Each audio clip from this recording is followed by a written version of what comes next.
Hi అండి అందరికీ. చిన్నప్పుడు స్కూల్లో టీచరు అరే నువ్వు పెద్దవయ్యాక ఏమవుతారా అని అడిగితే నేను టీచర్, లాయర్, పోలీస్ అవుతానండి అని చెప్తూ ఉంటాం. కానీ కొంతమంది కళలు అయితే నెరవేర్చుకుంటారు. కొంతమంది అయితే వాళ్ళ ఇంట్లో ఉండే సమస్యల వల్ల, చిన్న చిన్న ప్రాబ్లమ్స్ వల్ల అయితే ఇంకా ఆ మాటలన్నీ స్కూల్ డేస్ వరకే పరిమితం అవుతుంటాయి. అలాంటి వారిలో మా ఆయనగారు అయితే ఒకరండి.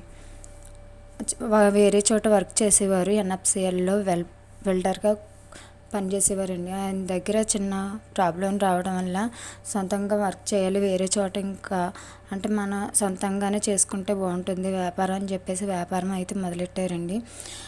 నాకైతే సొంత వ్యాపారం కన్నా వేరే చోట వర్క్ చేయడం కన్నా రెండు ఒకటే నా దృష్టిలో అయితేని.